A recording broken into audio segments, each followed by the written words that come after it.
With the recent release of the long-awaited Five Nights at Freddy's movie, I decided to go down a bit of a rabbit hole and re-experience a lot of the media surrounding this franchise that enthralled me so many years ago. I watched a few old game theories, which were adorable in how off-base they were. I revisited Day Shift at Freddy's, which was certainly an experience, and I came to the realization that he's been saying "we're waiting" this entire time despite the fact that I clearly hear "been waiting," stuff like that. But before anything else, I wanted to do something pretty important that I've entirely neglected up until now. That being, actually playing the games that I claim to be such a big fan of. Yeah, I was one of those people. You can't really blame me for it though. FNAF 1 came out when I was only 12. I was way too much of a scaredy cat to experience it firsthand. That was for the Let's Players. What I wanted was that sweet, sweet lore. Now, technically speaking, I have actually played some of these games before. For one, I played a lot, and I mean a lot, of FNAF World when it released, but I don't really think that counts. It is a massive outlier. So much so that I think that it was tailor-made for people like me who wanted to play a FNAF game but was too scared to commit to the main formula. The only real experience I had with said formula was playing Night 1 of the first and fourth game, but I never got any farther than that and hadn't touched them since 2015. So, now that I've finally grown some hair on my chest, both figuratively and literally, I finally did what the me of the past couldn't do. I have finally played every game in the Five Nights at Freddy's franchise. Well, not every game. I'm specifically referring to the Scott Cawthon era of the series, ignoring the modern Steel Wool era. Because I don't care. That means Five Nights at Freddy's 1, 2, 3, 4, World, Sister Location, Pizzeria Simulator, and Ultimate Custom Night. Troll games like Sister Location Mature Edition or smaller releases like Freddy in Space 2 will not be covered, as funny as they are. The original intent for this project was to be a deep analysis of how the story has evolved over time, how each game gradually gave out information, and how the community pieced it together into a cohesive narrative. But then I watched this video by YouTuber Gibby detailing the entire history and timeline of the series, and it kind of made me reconsider everything I thought I knew about the story of the games. They have rocked me to my core. So, instead, this video will mainly be a retrospective on my own personal experience with these games, analyzing gameplay mechanics, changes to the formula over time, as well as mentioning notable story revelations whenever the time calls for it. So, without further ado, this is a quote-unquote newcomer's review of the entire Five Nights at Freddy's series. I hope you enjoy. The animatronic characters here do get a bit quirky at night. Given how much of a juggernaut the franchise is nowadays, I've always found it so interesting just how humble its inception was. Creator Scott Cawthon made a wide variety of games throughout his career before dipping his toes into the horror genre, including but not limited to There Is No Pause Button, an auto-runner platform game in which his avatar is sourced from, The Desolate Hope, a game where you play as a coffee pot in a post-apocalyptic world of living machines, and Chipper & Sons Lumber Company, a happy, wholesome farming simulator with a cast of assorted animal buddies. Unfortunately for Scott, none of his endeavors saw any major attention, or much attention at all, really. That is, except for the lattermost game. And from there you've heard the story. Reviewers said that the characters looked creepy, likened them to animatronic characters, blah blah blah, and Five Nights at Freddy's was born. This is not the only time where Scott used the criticism from a previous release to fuel the production of another project. In fact, you can pretty much apply that to the whole series, but I'll get to that when it becomes relevant. Fun fact, before the release of the game, Scott ran a Kickstarter to help fund development. It didn't do too well. Sir, we are showing a balance of $0 and 0 cents for both of your accounts. Oh. So about FNAF 1. To this day, I don't think there exists another game in the series with as oppressive of an atmosphere as this one. In fact, what separates this game from the rest of the franchise is also what made it stand out in the indie horror scene. At the time, the formula for these kinds of games was really set in stone. Broadly speaking, you roam an open 3D space where, through notes left behind by an unknown source, environmental storytelling, etc., you learn disturbing lore of the monster in question, and when you inevitably encounter it, you run. There is, of course, nuance to it, but there's a reason why Markiplier's first reaction to the gameplay of Five Nights at Freddy's was this. Hello? Oh, I can't move. And it's that seemingly innocuous difference that gave this game its own incredibly unique style. You don't run from the monster. You sit still, in the same place doing the same thing in a series of progressively more challenging levels, all based around running out the clock. There's no secret strategy to make the nights go faster. You're forced to stay still and take on what the game gives you. The lack of any in-between night minigames, as well as having the longest nights in the series, really perpetuates this feeling of isolation, and makes the act of simply booting the game up something to dread. It doesn't help that the only safe haven in the game, your once-a-night interactions with the phone guy, are cut short on the fourth night when he meets an unfortunate end. This hardened veteran of the company, someone so desensitized to the horrors of Freddy's and your only means of human interaction, gone. For the rest of the game, it's just you. A seriously frightening scenario, to be sure. The premise of the game is very simple. You're a security guard named Mike Schmidt at an abandoned animatronic restaurant where the mascots roam the halls at night for an unknown reason. At first, it seems like they're just mistaking you for a naked endoskeleton in need of a suit, but it's not that hard to see that there's something more to it. Through hidden newspaper clippings, you learn learn of an incident surrounding the disappearance of 5 children, led astray by a man in a mascot costume, and how the animatronics began to ooze and smell. On rare occasions, you'll see apparitions of a yellow bear, which was given the name Golden Freddy by fans. He seemingly has the power to appear and disappear at random, so the place is haunted. Dead kids possess giant robots, and are lashing out at you as the only one present, in hopes of finding and getting even with the one responsible for their deaths. Speaking of said robots, I think FNAF 1 has the greatest character designs in the series. There are other characters that reach higher highs, but I honestly can't think of another set of animatronics that are so consistently well designed. There's a reason why they were able to so seamlessly translate to live action. There's no exaggeration in their designs, no sci-fi technology, intense withering, or rotting purple corpses. They're just slightly uncanny, which really heightens their fear factor. Here's a bit of an embarrassing truth. When I was a child, there were 2 things that, above all else, I was absolutely petrified of. The first was Miss Piggy. Not the Muppets, mind you, just Miss Piggy for some reason. And the second were people in full-body costumes, stuff like mascot suits, and of course, the Chuck E. Cheese robots. I've of course grown up since then. I no longer fear the pig hand puppet or Charles Entertainment Cheese, but I wouldn't be surprised if the designs of Freddy and the gang awaken some kind of primal fight or flight response within me, explaining why I personally find them so unsettling. As for the gameplay, it's also a masterclass of building tension. You only have a limited amount of power, and checking the cameras, using the lights, and shutting the doors all drain battery. It leads to this really interesting risk versus reward scenario, where you're incentivized to get the animatronics as close as possible before taking defensive measures. While running out of power isn't an instant loss, in fact, sometimes it can be the thing that wins you the night, it's always preferred to keep these options available. I've heard it be referred to as Horror Pac-Man before, which I think is a very apt description. You have 4 animatronics, or ghosts. They all have a distinct movement pattern, and your main goal is to not let them touch you. Like Pac-Man, there's no fluff, no bad gameplay variety, no complex controls. Hell, all you need for this game is a mouse. No keyboard required. As such, it's an incredibly pure gameplay experience. If there is one criticism I have of the gameplay, it's that on some occasions it is fairly easy to cheese the AI. Take a look at the Night 5 strategy, for instance. Bonnie and Chica always appear from the left and right side respectively. In order to prevent Foxy from leaving his cove, you need to frequently open the camera, and Freddy will never move if you're looking directly at him. So you just check one light, flip open the camera on Freddy, check the other light, flip the camera again, and repeat until you win. You'll also never run out of power, so there's no risk of losing to Freddy's song. Given how movement opportunities work, I'm not entirely sure if the strategy works on earlier nights, but even if it does, none of them are difficult enough to make a strategy like this necessary. To those who don't know about this exploit, the Night 5 experience is incredibly stressful, but for me, who did, it really wasn't. It made the final 6 AM jingle feel a lot less impactful than it otherwise would. Definitely a weak spot of the game. Before I finish with FNAF 1, here's a lightning round of things I really like. For one, I love how Freddy works, despite how unfair he can feel at times. Monitoring his movement patterns in the later nights is essential, and since he's the only animatronic that can't regress in his movement pattern, it makes him feel like an unstoppable force and a true final boss. This is the only game in the series where the titular character acts that way. The mouse-only controls make the game incredibly accessible, while simultaneously upping the tension whenever something is at your door. Unlike with a button, it takes time to move your cursor to where it needs to be, and that can be the difference between life and death. The jumpscare sound effect is fantastic. Even after all these years, I still rank it as one of my favorites. And finally, I love how this game uses its technological shortcomings to its advantage. This game was made on a very limited budget in a very short amount of time, so while everything is 3D, characters will only move through static images. That is, with the sole exception of Foxy. He follows the trend with the screens of him leaving Pirate's Cove, but once he's out, we get the only bit of visible camera movement in the game, with him booking it down the left hallway at Mach speed. The sheer panic a new player has to this moment will never not be funny to me. So yeah, FNAF 1 is a really good game. Its mechanics are a bit simple and easy to break, but the atmosphere is incredibly oppressive, the character design's wonderfully uncanny, and the story just vague enough to keep you wanting more. It's crazy to me just how bare bones it is when compared to later entries, but it's the beautiful simplicity of the game that makes it so fantastic. There are definitely some quality of life features missing that do bring the game down, something I'll talk more about at the end, but I'd still say the game is a great experience and definitely worth a try.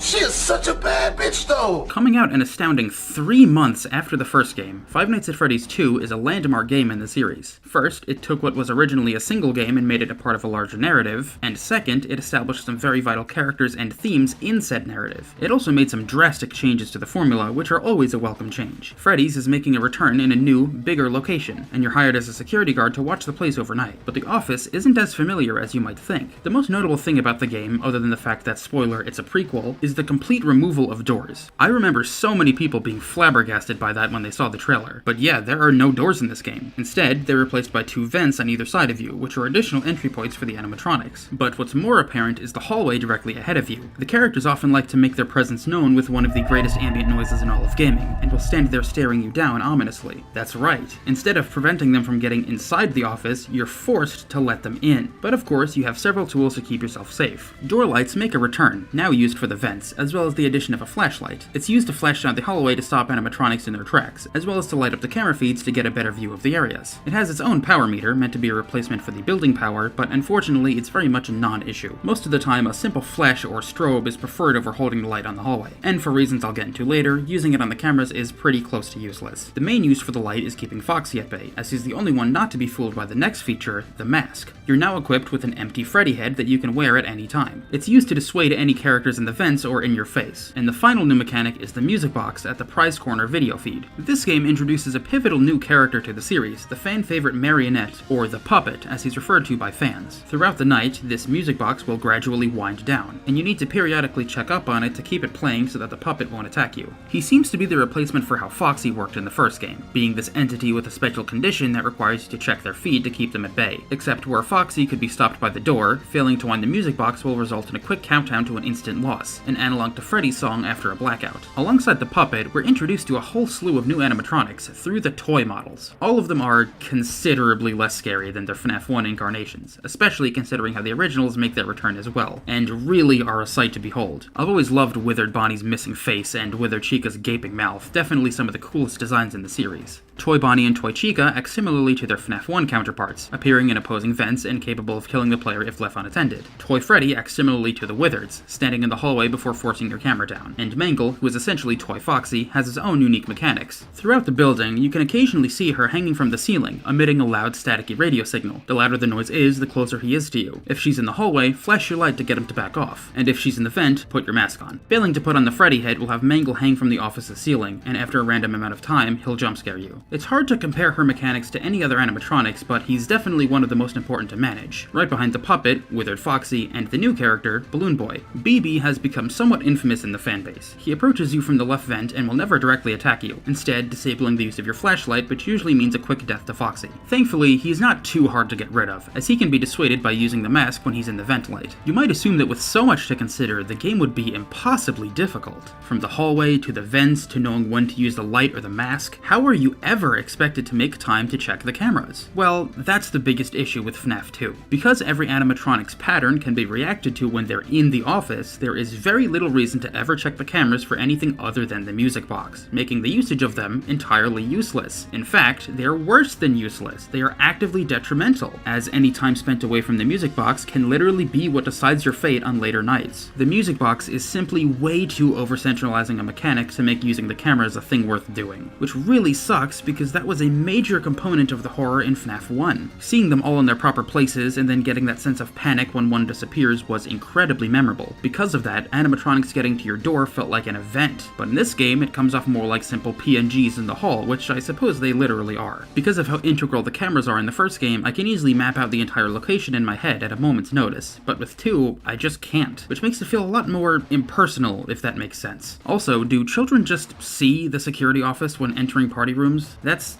weird. I think it would have been smarter for specific animatronics to not have tells that they're near the office. That way you'd have to check the cameras to see where they are. To compensate, you could either have the music box be rigged to the office, meaning that you have to drop your camera and be unaware of any movements, or have it be available on every feed instead of just the prize corner. The way it's implemented now leads to this worst of both worlds situation, where on early nights you're just left to wait with nothing happening while the box ticks down at a snail's pace, and on later nights it's near impossible to juggle with everything else happening. I can't help but feel that the game would have benefited from the mechanic being present in another form or simply not existing, because as it is right now, I'd think I'd call it straight up bad. Speaking of near impossible to juggle, this game can get really intense. I think it's easily the hardest game in the series when considering the first 5 nights only, but thankfully, the game compensates for this by having specific lore-related minigames appear when you die, which you will, a lot. They're all portrayed in this 8-bit Atari style, and all tell the story of the death of the kids, as well as giving a face to the man behind the slaughter. In Take Cake to the Children, a child is stopped stuck outside the restaurant crying. Very little is known about this kid, but we do know that he's male, as a distorted voice in the background spells out the phrase, "save him." I wonder if this very insignificant detail will ever be revisited and altered years down the line.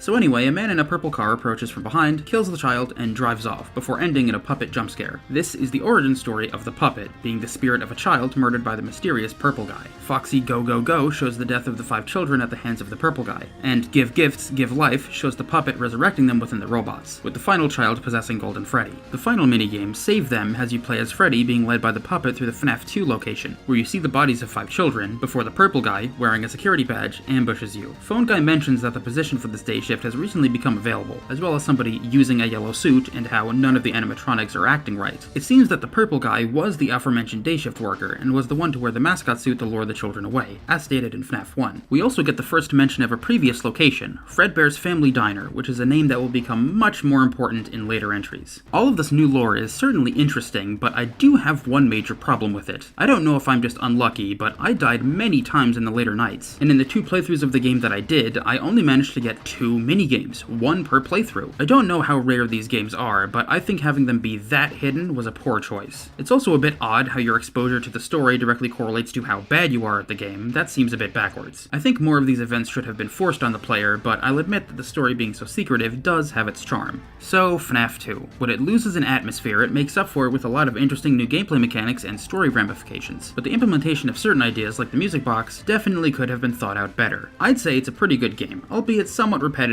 and less frightening overall. I think I still prefer FNAF 1, but this is definitely a solid enough sequel.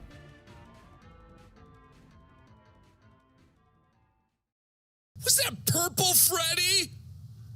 Is that the purple guy? I've been a fan of this series since its inception, but it was only recently that my brother got into it as well. He doesn't play, or even really like, the games, but he finds the development history and theory community around it interesting. So I started discussing with him my thoughts on each of the games as I was playing. He was the one who told me about Horror Pac-Man in relation to the first game, but he also made an interesting point regarding FNAF 3. He said that the game's reputation to the fanbase is very similar to what the general consensus of Kingdom Hearts fans think of 358 Days Over 2. As someone who has played both games in question, I completely agree. 358 is very often praised for its story elements. I myself did so when I reviewed the game. Everyone largely agrees that it succeeds very well with its world building, interesting character dynamics, and some strong emotional themes. But that praise is not shared with the gameplay. While not terrible by any means, it's often been called boring, repetitive, and very padded. A sentiment that I am certainly sympathetic towards. I think a similar argument could be made for FNAF 3. This game's main feature is the existence of only one animatronic. Phantoms of previous characters will impede your ability to deal with him, but only Springtrap can end your night. Monitoring his movements with the camera and audio lures and sealing vents when he enters them is your top priority. And with the added stress of needing to keep your systems online, you'd think the experience is similar to the other FNAF games. And yet, something about this gameplay loop just feels a bit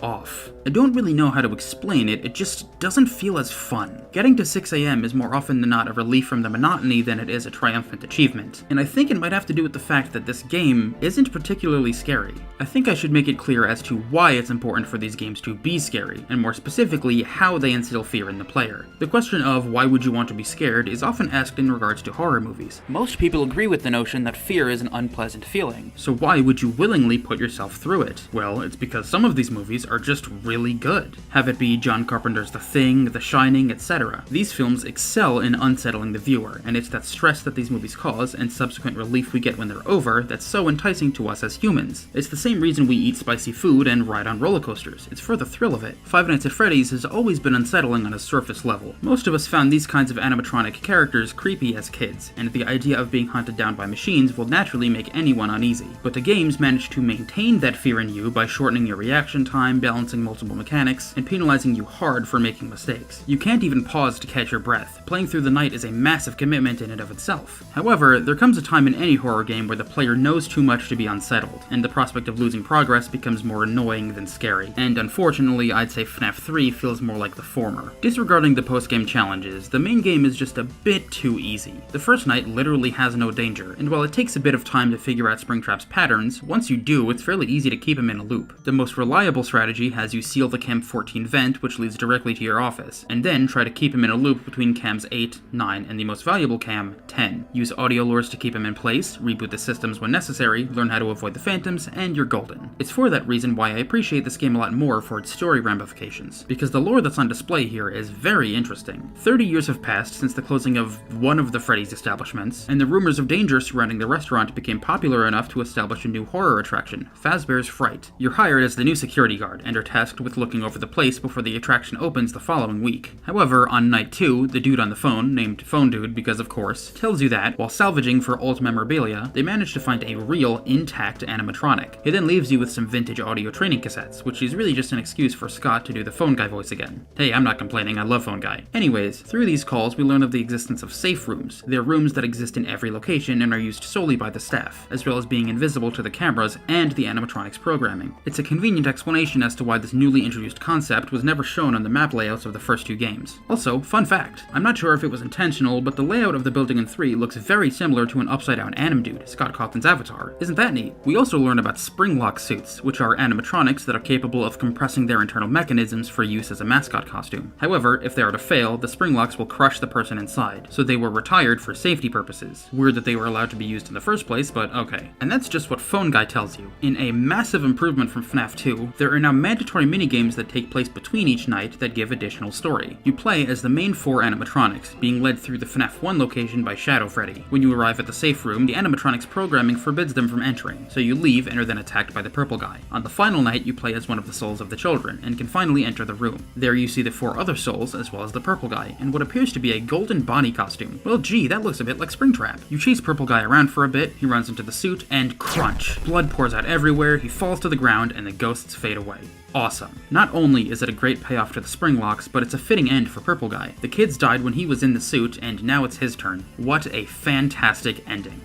Wait, what is this? The bad ending? Well, how do you get the good ending? Well, it's a bit complicated. During the in-between night minigames, going down a specific hallway shows a hint for the next night. Fulfilling these requirements allows you to access secret minigames, all focused around setting up someone's happiest day. So, what are those requirements? Well, first you need to click on a Balloon Boy poster, which takes you to this minigame where you have to glitch out of the wall as BB to get a secret balloon. And then you need to click on a series of buttons on an arcade machine to play as Mangle and glitch out of the wall again to reach a secret area where you jump up the balloons to get a cake. Then you need to collect 4 cupcakes across the building to access a minigame where you play as Toy Chica in order to give said cake to a dead child. Then you need to go back to the Balloon Boy minigame and give another cake to a dead kid, and then you need to input a number code into the wall tiles of the office to access the Stage 01 minigame, where you play as Fredbear and have to glitch through several screens of the game to give another cake to a dead kid, and finally you need to click on this Bonnie statue in your office to get to the minigame where you play as Shadow Bonnie and press S on the keyboard to shift screens so that you can glitch out of the area and give another kid cake. Then you need to go to a specific camera and click on the poster of the puppet to access a minigame where you play as a kid wearing a puppet mask to give the last kid cake. The child puts on a golden Freddy mask, they all fall to the ground, and the balloons rise up, symbolizing the spirits of the children finally being put to rest. The end.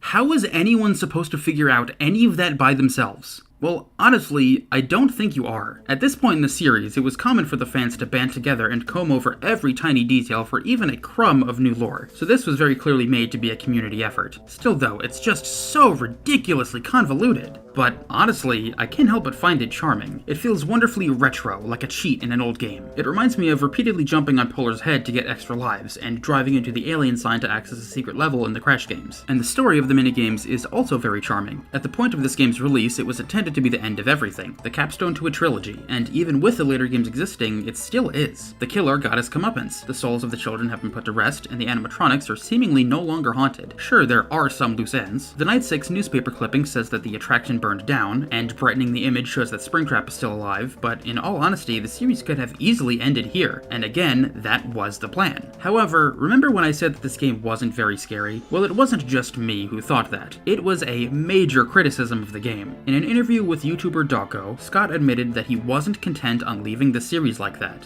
He wanted to make his next project something that people would really fear.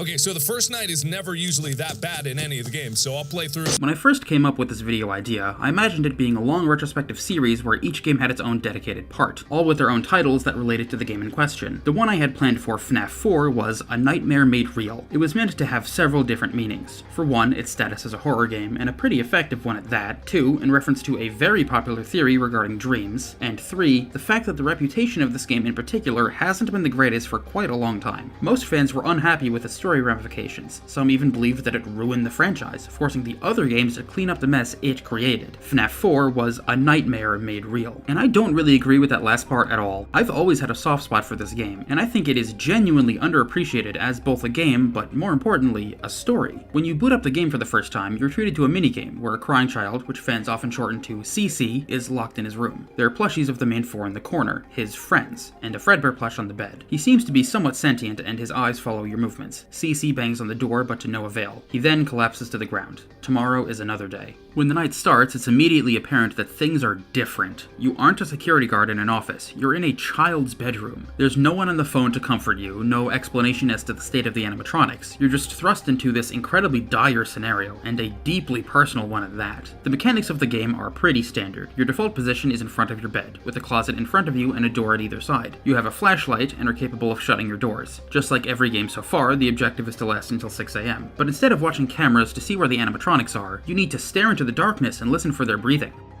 Let me say that again. You need to stare into the darkness and listen for their breathing. It's basically just this scene from Eraserhead.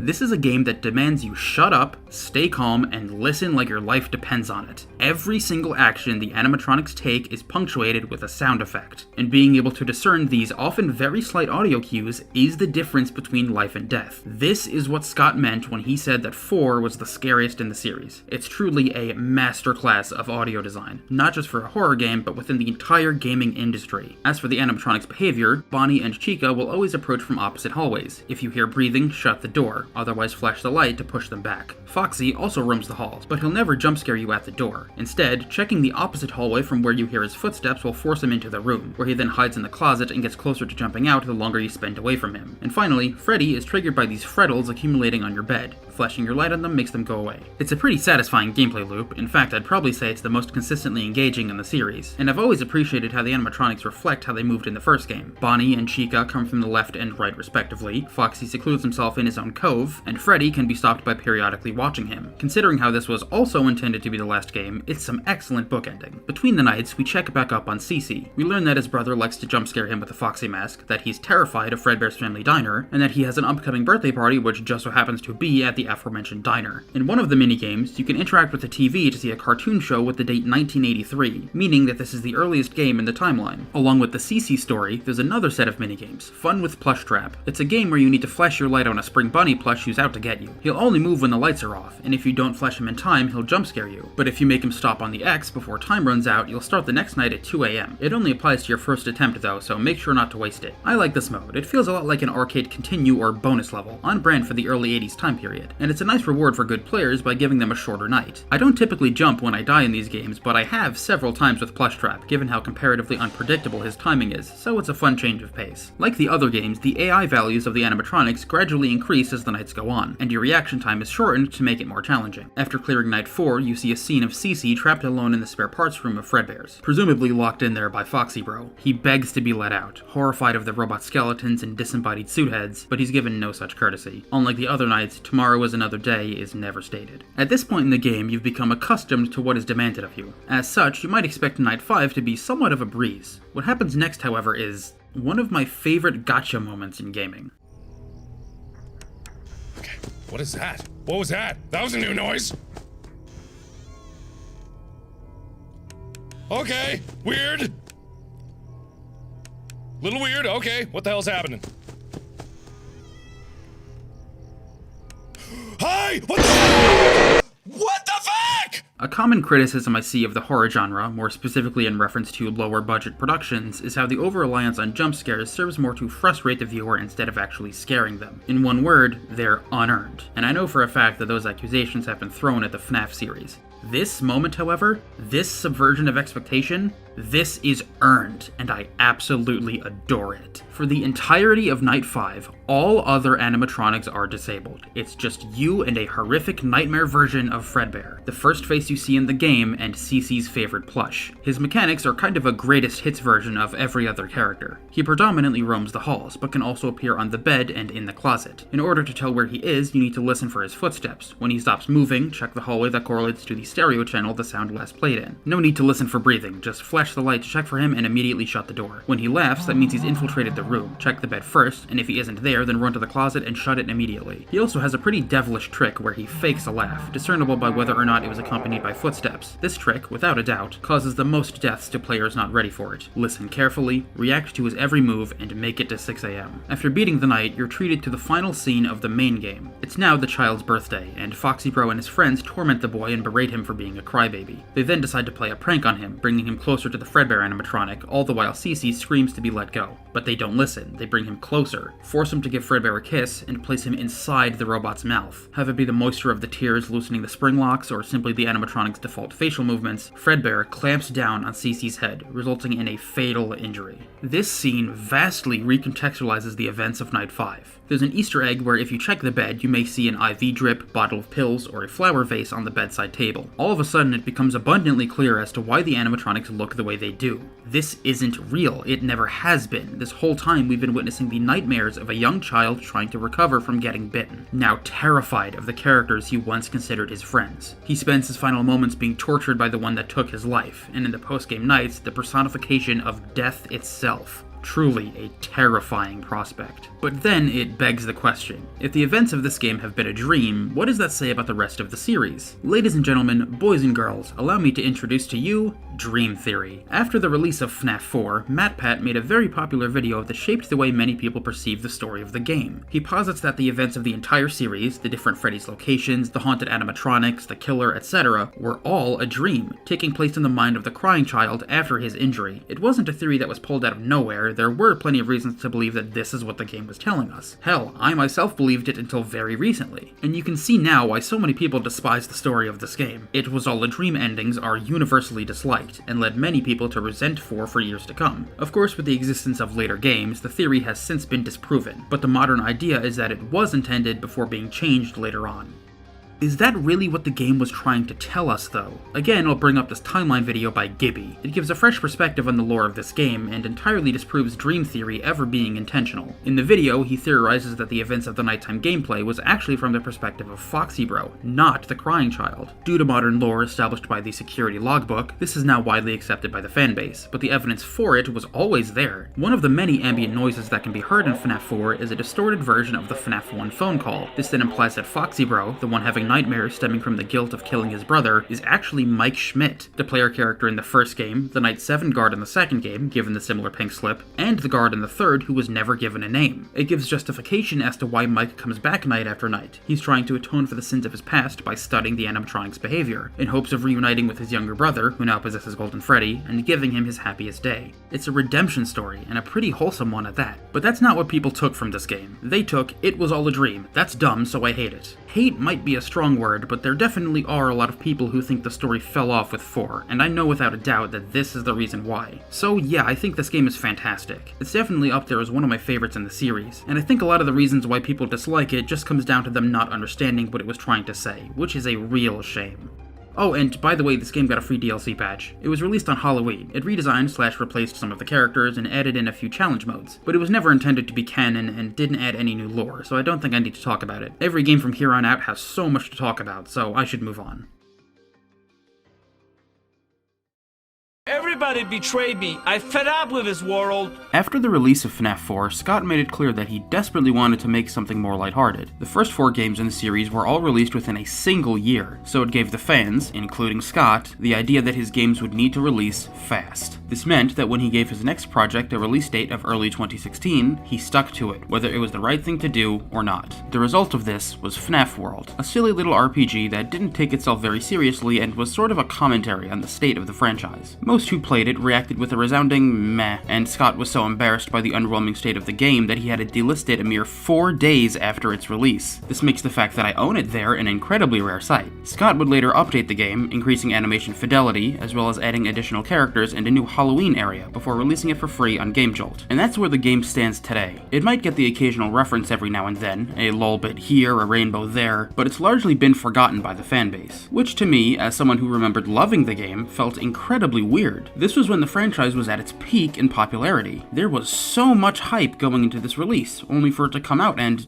nothing. I think it's safe to say that a lot of people who got into the series recently, have it be with the movie or Security Breach, probably don't even know this game exists. In a way, it feels like lost media, something I never thought I'd say about a FNAF game. But it does beg the question, was all of this, the criticism, the delisting, and how it was ultimately left to be forgotten, was it warranted? That was what I asked myself when I went into it. And well, here's the thing. I like this game, but I don't like this game, you know what I mean? It reminds me of how I feel about Shantae, Half Genie Hero. It does stuff, some really interesting stuff, but it also does things, some very, very awkward things. So I'm ultimately left conflicted as to how I feel. I guess I'll talk about the gameplay first. As stated before, this is an RPG, but it isn't turn-based as is standard. Instead, it's time-based, meaning that every action the player and enemy can take are controlled via timers, allowing both sides to attack simultaneously. It's the exact same system used in Final Fantasy VII for those that have played it. You have a party of up to 4 characters, with an additional team you can switch to at any time. You have members that are attackers, healers, status afflictors, are focused around a specific gimmick, etc. And it's up to you to pick which ones will help flesh out your team the best. Gaining experience increases your health and attack power, and there are many equipable items that you can collect throughout the game. There are chips, items that grant permanent buffs like status immunities or shields, and bites that can help deal damage during downtime. Now, I've played a lot of RPGs in my life. Not a ridiculous amount, but I have experienced many kinds of them. Have it be turn-based, time-based, action, tactical, roguelike, bullet hell. I'm not gonna say that I'm an authority on the genre, but I feel like I know what makes a good one. So when I say that this game feels somewhat irresponsible, that should say a lot. For one, several incredibly important elements of the UI are just blatantly missing, especially in the release version of the game. You used to not be able to see character movesets or experience to the next level on the character selection screen, as well as the descriptions for what chips do. They've since been patched in, but even now you still can't see descriptions for what moves do unless you're in battle, not to mention the complete lack of a progress bar for your attacks, which is downright mandatory for a time-based game. Also, you can't target specific enemies, it just picks one to attack at random. Thankfully, many of the characters were given good AoE moves to compensate, but it's still a bizarre exclusion. Speaking of movesets, they can be frustratingly limited. You'll never learn new attacks or level up the ones you have. So while this does mean that every character starts out with all of their moves, it also means that once someone becomes outclassed, which believe me, they will, they're just dead weight. If you want someone with Unscrew, why would you ever use Phantom Chica when Withered Bonnie can just do it better? Why use Bonnie as a healer when Breakfast Fasca has gift boxes? And this isn't even mentioning how the Halloween characters are the textbook definition of power creep, but I'll get to that later. The battle system is, without a doubt, incredibly archaic, but it can be mindless fun. And in some fights, it can take a lot of smart switching to make it through alive. The overabundance of particle effects can be a bit nauseating, but a lot of the hit sounds are immensely satisfying, which makes big area of effect attacks like Pizza Wheel or the Evercomet chip really fun to use. As for the story, it's pretty simple. You play as Freddy roaming around Animatronica, visiting various biomes like a snowy field, a graveyard, several caves, and a circus, all while Fredbear informs you of a parallel dimension called the Flip Side. Occasionally, you have to enter these glitch points in the map to reach new areas, and certain chests can only be accessed by breaking the game's collision. If you can't tell, everything is very meta. They all know that they're in a video game. If you play the game normally, listening to what Fredbear says and defeating the necessary bosses to continue, you'll eventually reach the security robot. It's this really weird owl thing that guards the way to the game's true antagonist, the Puppet Master. It's a decent challenge, but certain strategies can really invalidate it, which makes it a bit underwhelming. If you're playing on normal mode, then the game ends here. The only way to fight the final boss is to play on the highest difficulty. When you do, 2, you're met with Dude, who complains how people want so much from him and how he's tired of constantly needing to deliver. You're then thrust into a boss fight with him, and the song for it goes incredibly hard. Given that every game so far has strived to be atmospheric and scary, there hasn't really been a need for music, so FNAF World was the first game to have a soundtrack composed for it. Most of them are kinda simplistic, but there definitely are some bops in there, like this boss theme. Anyways, this is definitely the hardest mandatory fight in the base game. I remember having to retry so many times the first time I played. Eventually though, you'll win, and when you do,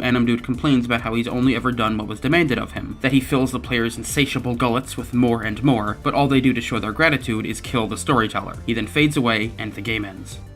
So that's a lot to unpack. Scott has made it clear on many occasions that the final boss of FNAF World was meant to be in good fun. He doesn't actually resent his fans, and he isn't upset with their desire for more content. He's shown time and time again to be an incredibly supportive developer. Hell, when this very game underperformed, he was the one to suggest his players get a refund. So I don't believe he has any malice. However, I do think that there is plenty of truth in these statements. He certainly had to be getting tired of the series, saying in the interview that the development of the first 4 games all bled together into a single massive project, with no time for a break. This was an effective way for him to vent some of his frustrations in a form that would be fun and unique. Not many games let you fight the developer, but it does beg the question of what exactly his appearance in the game world means. Well, there's an ever-going argument on whether or not the events of this game are canon, and if so, then what portions of it are. I don't feel like contributing to that discourse, but I will say that I think Dude, the Puppet Master, was meant to be a metaphor for a character that's important later. But that's not the only ending. This game actually has several. Some are just jokes, like fighting Chipper as a super boss who wants to get revenge on the ones who criticized his game, but others have significant lore relevance. Whenever you interact with Fredbear, waiting on his final dialogue box starts the Clock quest, where a glitchy version of him instructs you to collect clocks that spawn around the map. Interacting with each of them triggers a minigame based on the ones from FNAF 3. Another ending has you enter one too many glitch points in the map. You meet someone named Old Man Consequences, who tells you to sit and fish with him, as you have nowhere else to go. Glitching a level deeper shows this screen, with the text Happiest Day just out of view. It seems that whomever is playing this game is trying to coordinate the party for Cece that we see in the FNAF 3 good ending. The game starts with the same dialogue that ended Night 6 of FNAF 4, so they seem to be working together with whomever has the glowing eyes. There are lore implications there, but I don't feel like going into them. If you're curious, watch the FNAF World section of the Gibby video. The last thing to note about FNAF World are the updates that it received after launch. When the game first released, the overworld was rendered in the same Atari style as the in-between night minigames, but was later changed into a fully 3D environment to be more cohesive with the in-battle graphics.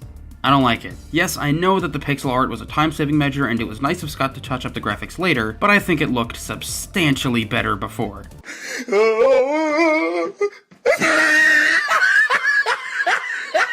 I wish there was an option to use the original art style for the overworld, but alas, there isn't and there never will be. That part of the game is truly lost media. The majority of the new content came in the form of a new area. Here you meet additional characters that weren't in the base game, like the Halloween DLC animatronics, Purple Guy, Dude, and even Coffee and Chipper. In order to unlock them and fight the new final boss, you need to beat several minigames, and that's what you do in this entire area. There aren't any battles before the final dungeon. You just complete these minigames and unlock characters. The first is FNAF 57, Freddy in Space. It's an homage to Metroid where you fight against literally just Scott this time and stop him from making terrible spin-off games. The next is Foxy Fighters, an homage to Star Fox, where you fight against Souldozer from The Desolate Hope. It's also the first example of professional voice acting in the series.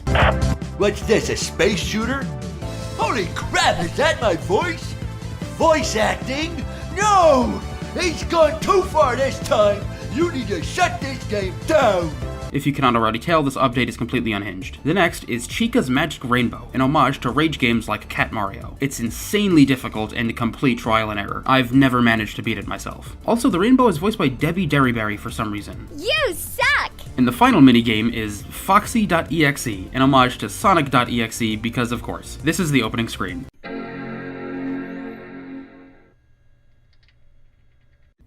That is insanely funny. After you assemble a good enough team, you make your way into the Geist Lair, where the secret final boss is Chica's Magic Rainbow. Now, this content is cool and all, but there is one major problem with all of this. If you have the update installed, which if you download the game nowadays you will, you are granted access to this area immediately upon starting up a new save file. And these characters are comically broken. They completely trivialize the difficulty of the main game. Now, a lot of them are rewards for completing difficult challenges, like beating Chica's Magic Rainbow or clearing Freddy in Space without any upgrades. But Nightmarian specifically is unlocked solely by beating Foxy.exe, which is not difficult in the slightest to do. One of his attacks is called Fourth Wall, which was reserved exclusively for Dude and Chipper's Revenge in the base game, and this thing deals damage, even at level 1. It immediately obliterates all mob fights, chunks late game enemies, and is a literal instant win button against most early bosses. To complain about the balance of this game seems like a fool's errand, as it was always meant to be a lighthearted experience to be beaten in an afternoon. My first playthrough was only around 3 hours long, 6 hours if you count the hard mode ending, but it really feels like I'm cheating when I go to fight a boss and they just die immediately. Sure, the power fantasy is fun at first, but soon enough it just makes the combat boring. This is the kind of thing that should be reserved for New Game Plus, not a fresh save file. This update also added a few new cutscenes. If you walk into a specific house in the opening area of the game, you're treated to a scene of a man at a desk. He says that the pendulum swings one way before swinging the other, and it's now time to return to darkness. After beating the rainbow boss, he says that he didn't want to disappoint people, and that he's made something terrible. All of this seems to be a commentary on FNAF World, coming from Scott, or Animdude's mouth. The game swung away from horror and was critically panned, hence him making something terrible and not wanting to disappoint people. However, it goes much deeper than that. In December of 2015, 1 month before FNAF World released, the first book in a trilogy of novels was released. It told the story of a young woman named Charlotte, nicknamed Charlie, who, with a group of friends, investigates an abandoned Freddy's Pizzeria. While the stories of the books are in a different continuity from the games, they're written as if they could take place within the same universe, meaning that they can be used to fill in gaps of the lore. Throughout the trilogy, there are several major story revelations. The first is the identity of the man in the spring Bonnie costume, the infamous purple guy, given the name William Afton. He's explained to be one of the 2 founders of Fazbear Entertainment, the other being a man named Henry, who also happens to be Charlie's father. For reasons that will eventually be made clear, I believe that Deskman, as well as Animdude and Old Man Consequences, are analogs to this Henry fellow. However, Deskman has more to say. That terrible thing he made, her name is Baby. The screen goes black and we hear this line of dialogue.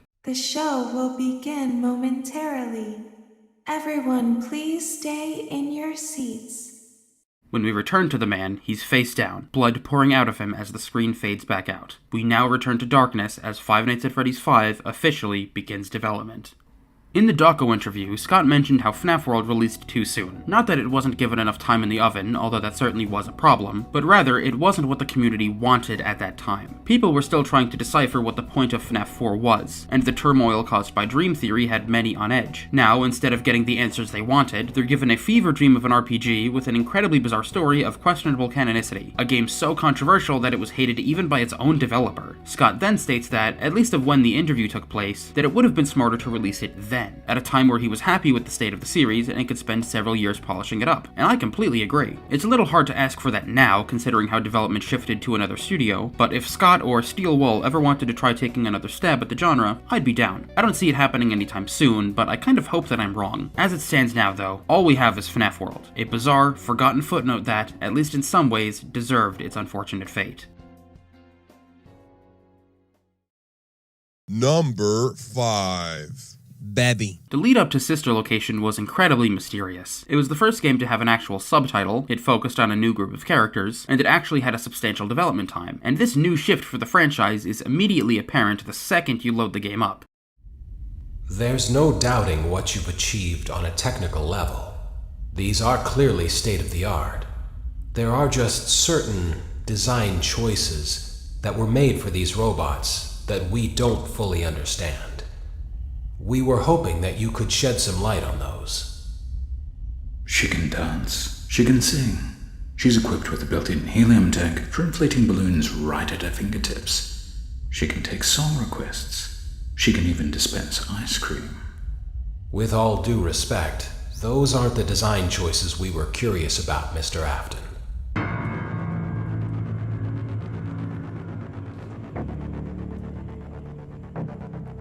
For the first time in series history, the game starts on a cutscene, but not one that's text-only or a minigame. This one is fully voiced, between 2 characters that aren't even present in the game, and is the first time where a non-security guard character is given a definitive name, Mr. Afton. It's also confirmation that the lore of the books does somewhat correlate with the events of the games, meaning that this Mr. Afton is who we call Purple Guy. He also has a British accent, interestingly. Being from England is not the first thing I think about in regards to the co-founder of an American pizzeria franchise franchise that the books state take place in Utah, but I do like the performance and it makes discerning which characters are a part of this Afton family a lot easier, so I'm not complaining. Fun fact, the reason he has a British accent is a decision made entirely by his voice actor, who was trying to channel a snake oil salesman as well as Hannibal Lecter. Another major shift in the formula comes from how the knights themselves are designed. In a return to form after the 4th game, we're back to being a security guard, but instead of remaining stationary in an office, we're allowed full access to the entirety of this maintenance facility, specifically Circus Baby's Entertainment and Rental, an underground bunker that stores animatronics from the now defunct Circus Baby's Pizza World. We're told that a new restaurant attempted to open after the closure of Freddy's, but for some unknown reason the chain was discontinued, a hint at which was actually given away by a teaser on Scott's website before the release of the game.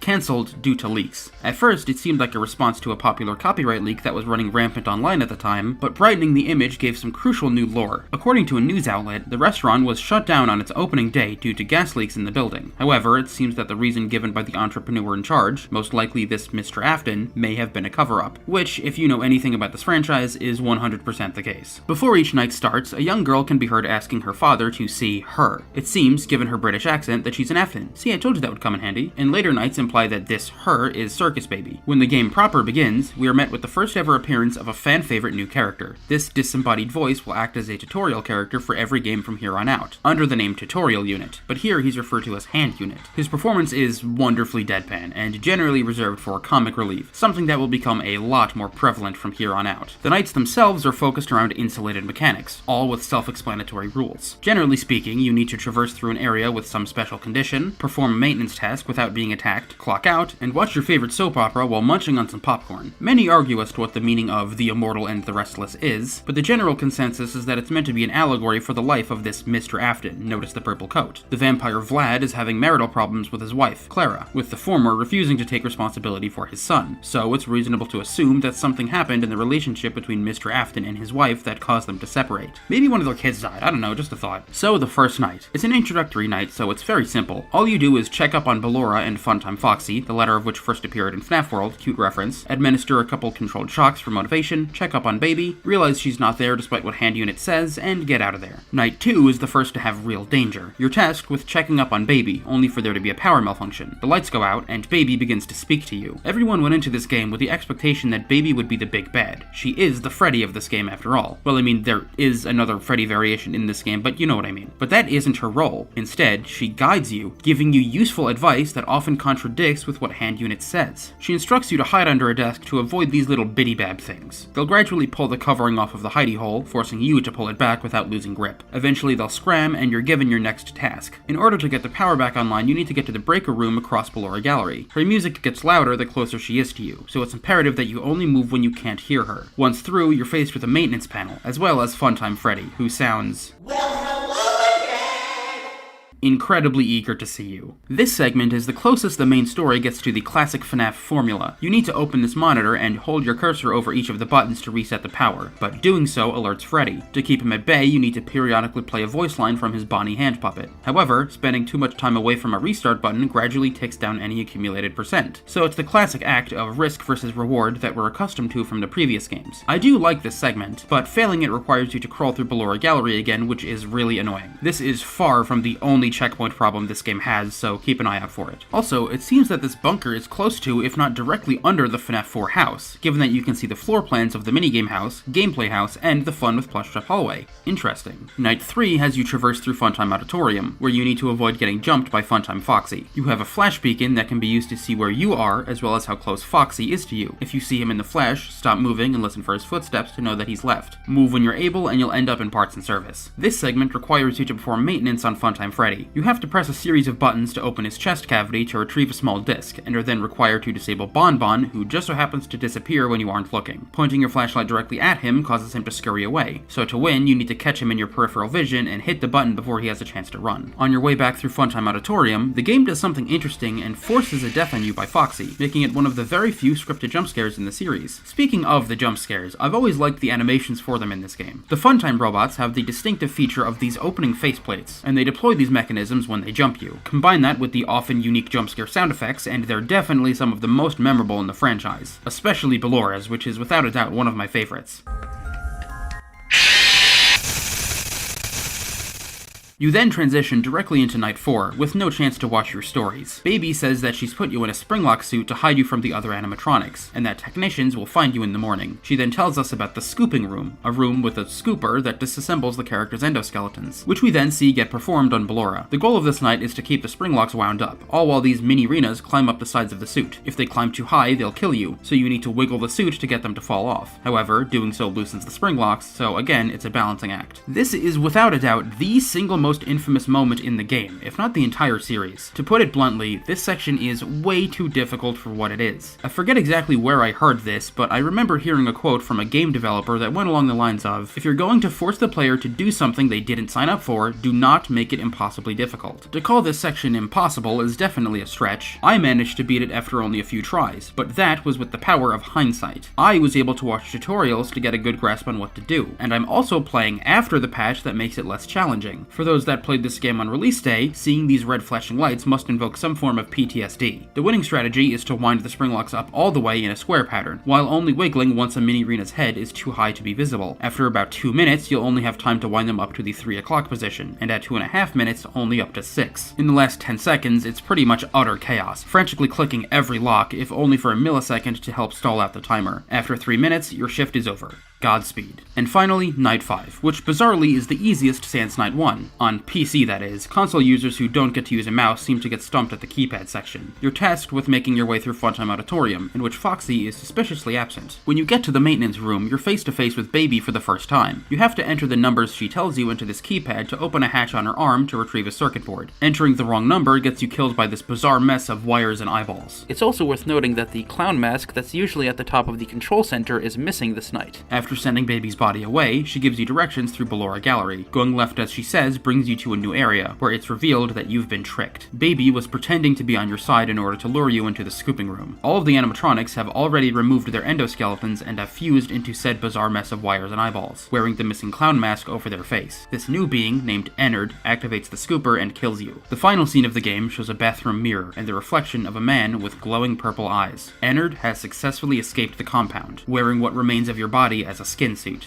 Gross. Now, that's what the game says on a surface level, but by doing some digging you can find some additional story. Back from FNAF 2 are death minigames, more specifically a single death minigame. You play as Baby and platform through an overworld throwing cupcakes at children, with several power-ups that alter how you throw them. Make it to the end of the course and you can exit the minigame. However, there's a secret ending. An ice cream cone spawns at the end of the map, and executing an optimal route allows you to feed all of the children while having literally only 1 extra second to get back to the beginning of the stage. Do it right and you get a new scene. You place the cone down and a young girl appears. Baby then rips open, revealing a claw that shoots out from her chest and grabs the child. Something I've yet to mention is a secret line of dialogue that Baby has on Night 3. Disregarding Hand Unit's orders to crawl through Funtime Auditorium allows you to retreat back to under the desk from the end of Night 2. While there, you get this exposition. Did you know that I was on stage once? It wasn't for very long, only one day. I would always count the children. I'm not sure why. I was always acutely aware of how many there were in the room with me. I can do something special. I can make ice cream, although I only did it once. There were 4, then 3, then 2, then 1. Something happened when there was 1, a little girl, standing by herself. My stomach opened, and there was ice cream. There was screaming for a moment, but only for a moment. I still hear her sometimes. Why did that happen? The girl that Baby is talking about here is without a doubt Mr. Afton's daughter. She was told not to get close to the animatronic, but did so anyway. She was then attacked and killed by Baby, who was specifically programmed to isolate and capture children. She then goes on to possess the animatronic, explaining the change in Baby's eye color from blue to green. So that's the main game. Scott definitely wanted to shake up the formula after the first 4 entries, but his method in doing so was definitely controversial. To be honest, I'm not entirely sure how I feel about this game. One of the reasons why the gameplay of Five Nights at Freddy's is so engaging comes down to pattern recognition. I like to think of it like a Kingdom Hearts super boss. The first time you engage with one of these enemies, you are probably going to die a horrible, gruesome death. But if you keep calm and react to what they do, what once seemed impossible eventually becomes almost rhythmic, performing the same actions over and over, with the added challenge of having to adjust your strategy on the fly when things start to go south. Since the nights of this game are much more mechanically isolated, it never feels like I'm building up that rhythm. Once I start to get it, it's already over, and I'll never have to do it again. So, like FNAF 3, I'm left left thinking that Sister Location is better appreciated as a story rather than for its gameplay, which is a bit of a shame. If only there was a way to experience that classic Five Nights at Freddy's formula. Well, as it turns out, there is. During Night 5, provided that you've obtained the keycard from the Cupcake minigame, if you walk opposite the way of the scooping room, you gain access to a security office, the goal of which is to fight back against Ennard and last until 6 AM. His mechanics are fairly simple to understand. Similar to Fredbear in 4, Ennard has an audio cue whenever he begins an approach, but he also can move silently, so it's important to periodically flip open the cameras to find him. He'll also frequently speak with Baby's voice in an attempt to break your concentration. Notably, he has a line where he says that you're here to be with her again. After 4 AM, his AI gets considerably more aggressive, and he'll begin speaking with the voice of the young girl. It seems that whomever we play as is related to the child that Baby killed, and given that the keypad at the start of the game quite literally spells it out for us, it looks like our pal Mike Schmidt is back for another week. Or, should I say, Mike Afton. Dun dun dun. So yeah, as it turns out, the player character of the series is the son of Purple Guy. The connection to the young girl also explains the empty room in FNAF 4, although despite how it appears, CC definitely died first. Typing 1983 into the keypad shows a camera feed of the house. With 1983 being the year that CC died, it makes sense that Mr. Afton would use that code to keep a watchful eye on his only remaining child Mike, meaning that this is Purple Guy's office. Neat. Going back to gameplay, this night is similar to the Cupcake game in regards to how ridiculously precise you need to be to win. Back from FNAF 1 is the power meter, and running out means immediate death, no Freddy song this time. Said power ticks down alarmingly fast, meaning that idling on the cameras even for a second will make you run out of power before 6 AM. It's quite frankly silly to expect such perfect play when the player hasn't had time to get accustomed to the mechanics. I am now going to talk about Sonic the Hedgehog. In the original game, each level, or zone, were broken up into 3 parts, called acts. A problem with this approach is that it made replaying zones from the beginning a massive drag. So, starting with Sonic 2, each zone only had 2 acts. This was universally beloved by the players, and it remained that way for the entirety of the classic series. That was until Sonic 4 that reverted the act count back to 3 for no reason, which as you can assume was universally disliked. I think you can tell where I'm going with this. FNAF 1, 9 minutes. FNAF 2, 7 minutes. FNAF 3 and 4, 6 minutes. The Ennard Night, back to 9 minutes. Why? Now you can see the problem. I understand that the segment exists solely for people who want the challenge, but it's borderline irresponsible for it to be this finicky. Like seriously, you don't know how many attempts I did that were going great before everything fell apart in the last 10 seconds. All because I flipped up the camera one too many times 5 minutes ago. And if that's not bad enough, dying to Ennard sends you back to before Baby's keypad. This is just dumb. Either the night should be shorter to make retries quick and painless, or it should be accessible from the extras menu instead of the middle of Night 5. Preferably both. I really hate to admit this, but eventually I just gave up. Yes, I am fully aware of how hypocritical it is for me to do that when I just complained about the lack of the traditional formula, but frankly I have better things to do with my time than bash my head against a wall trying to beat something so blatantly skewed against me. Call me a scrub if you want, I don't care. If you manage to beat Ennard, you're treated to a meme scene of him walking up to you while you're watching TV, where he then presumably kills you. Cool.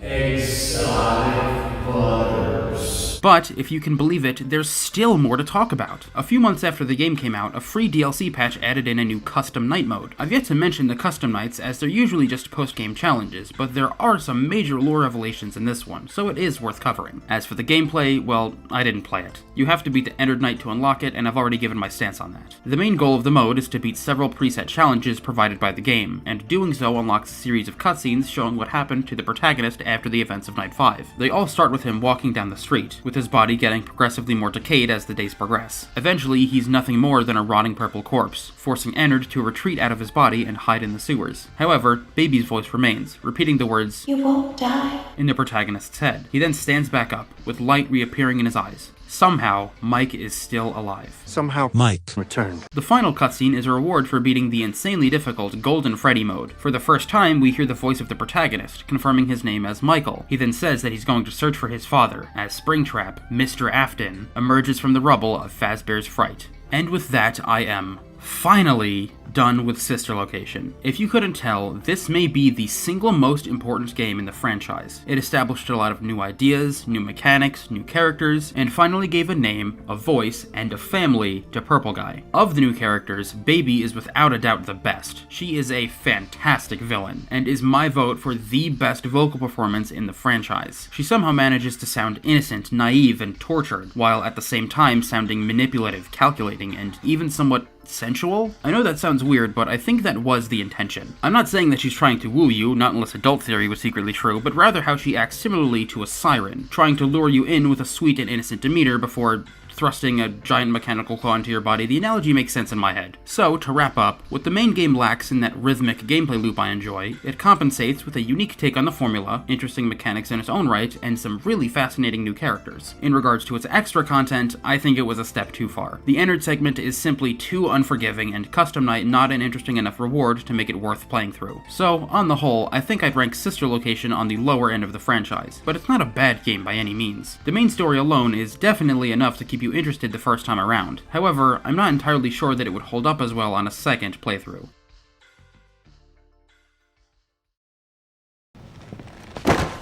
Pizza time. After the behemoth of a release that Sister Location was, Scott wanted to make his next project a lot more quaint, something that was in the style of FNAF World, a smaller, lighthearted release without much of an effect on the story. And so he took a year off, and eventually came back with Freddy Fazbear's Pizzeria Simulator, releasing it without much fanfare for free. It's an Atari-style minigame where you play as Freddy, customize your own pizzas, feed the hungry kids. It's a fairly meditative experience. Eventually it starts to pick up the pace. There are more children to feed, and a shadowy Freddy blocks your path. And so you keep going and...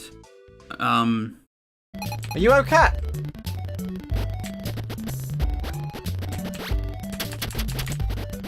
What the frick? The frick going on?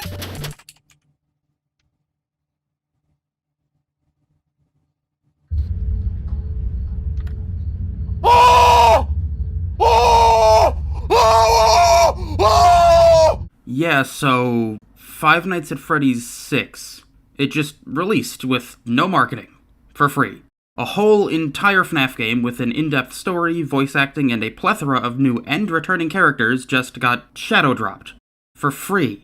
What a massive flex from Scott. Similar to Sister Location, this game is very mechanically unique. However, unlike that game, it has a definitive formula, which is iterated on over time, so I already find it more interesting gameplay-wise. After the fake-out minigame, we're treated to a unique scene. A man on a cassette tape, whom the credits call Cassette Man because of course, begins speaking to us while we stare at this horrific abomination resembling Circus Baby. This new form of her, named Scrap Baby, is the result of her splitting herself off from Ennard after the events of SL's Custom Night. You may think that this bit of lore would be established in the game, but no, it was actually exposited in the source code of Scott's two websites. I swear, this man keeps upping the ante on how he delivers the story. It seems that she had to rebuild herself after the incident, and sadly I'm not entirely sold on the design. It's certainly unsettling, but also a bit too busy. That being said, the fact that she uses her stomach claw as her new arm is pretty frickin' metal. So anyway, we're told to observe Baby's movements as a series of audio cues play, until she cuts the man off, counts down to 1, and the screen fades out. We then see a cutscene of Tutorial Unit explaining our role in the story. Freddy's has made a resurgence, and whomever we play as has recently become a franchisee. As the new owner, we are now in charge of handling the 3 major gameplay sections of the game. The first is the titular Pizzeria Simulator, where we earn money from previous days, use it to buy attractions, play those attractions for more money, and expand our restaurant. I had never played a tycoon-type game before, so I'm surprised by how robust these systems are. There is a lot of depth here, and it's pretty fun to craft your perfect restaurant. Afterwards, we're treated to the nighttime segments. Like Sister Location, they are not timed. However, they follow a formula very similar to the first 4 games. You have a terminal in front of you, an event on either side. Your job is to complete these tasks by clicking on them and waiting for their meters to deplete. Doing so creates a lot of noise, which alerts nearby animatronics, but there are ways to mitigate that. For one, you have a very loud fan that's constantly active. You can turn it off, but doing so gradually raises the temperature, and letting it get up to 120 degrees results in an instant loss. You can also turn off the terminal during downtime, as well as check on either vent. Staring down a vent allows you to hear ambient noise, and your flashlight will gradually push anything inside away from you. However, you can be surrounded, and idling on the wrong vent for too long will get you killed. It leads to a lot of frantic flashing in hopes of not getting caught. It's a great return to the classic formula while still being incredibly unique. As for what can catch you at night, it depends on how you handle the final gameplay section. After completing your nighttime tasks, you're put face to face with an animatronic and officially enter the salvage minigame. You have the option to discard them, which forfeits a hefty amount of money that you can use on your pizzeria, or proceed with the salvage, which gives you the money but makes them active at night. If you fail a salvage, you'll lose the money and still let them inside. Most first-time players get stumped at these sections, but I never found them too difficult. As long as you administer shocks when they're at their 3rd aggression level, you'll make it out okay. There are 4 animatronics that are salvageable. The first is Molten Freddy, the remains of Ennard sans baby. The second is, of all characters, Springtrap, or Scrap Trap as this new form is called. So immediately we know that this game takes place at the end of the timeline, given that William escaped the FNAF 3 fire in SL's Custom Night, and his body is clearly visible inside the suit.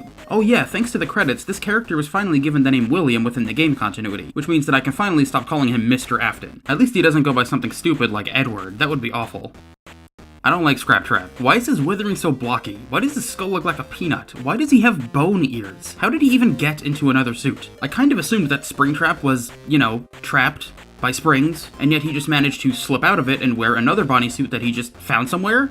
What? Scott has admitted that he's always been bad at modeling humans, and I think this really shows it. It's sadly a massive downgrade from FNAF 3. The remaining salvagers are the aforementioned Scrap Baby and a new character, Lefty. That means that instead of the core 4, this game's set of animatronic baddies is Ennard, Baby, Purple Guy, and a new Freddy variant. That's incredibly random, but also super unique and cool. You start the week on Monday, and are told to last until the end of Saturday, meaning that you actually have to play through 6 days. No wonder why this game doesn't have 5 nights in the title. The days in question are structured in the order of Pizzeria Tycoon, maintenance tasks, and salvages, and each section of the game influences the others. You use the money from your pizzeria's attractions to upgrade your abilities in the terminal, in which completing unlocks a salvage that gives you money to afford better attractions, at the obvious cost of making the terminal segments more difficult. And, if that's too much for you, you always have the option to ignore the salvage minigames, meaning that it's fully possible to beat this game without ever having to encounter an animatronic. Of course, you won't get the best ending, and I think doing so would kind of be missing the point, but it's still entirely possible. In fact, given that this game has 6 potential endings, it's even encouraged. The fact of the matter is, no other FNAF game allows for this much player expression, so it's definitely a net positive. As for gameplay complaints, I do have one major problem. Because the nighttime segments aren't time-based, the length of them can vary wildly depending on how lucky you are. The early nights are fairly straightforward. The winning strategy is to turn off your fan, enable silent ventilation, start a task, and stare at either vent. Provided that you don't hear any movement for around 8 seconds, you're safe to start another task. Occasionally, you'll have to sacrifice the time doing a task to enable the fan for a short time, but if you're playing optimally, you should be done in around 6 to 7 minutes, which is on par with the other games. On later nights though, when more characters are in the building and your timing for tasks is more strict, it can get very frustrating. Animatronics can and will camp your vents. If you're ever surrounded, which will inevitably happen, switch to looking at the vents at around 4 to 5 second intervals. When one is gone, wait 8 seconds for the other to leave and then do your task. Now you can see how these later nights can take a lot of time. It's not uncommon for some attempts to last upwards of 25 minutes. And just because I'm lucky and beat the final night in only around 10 minutes, it doesn't mean that it won't happen. And if you took any sponsorships,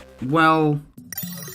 Okay. Hashtag ad. There we go. Yeah, spawn. Off your terminal and the ventilation system at any time to decrease the amount of tension you're trying to observe. Also, oh my god! directly into a vent will That's why you don't automatically take prevent anything from sponsorships. jumping. Dirty, Scott.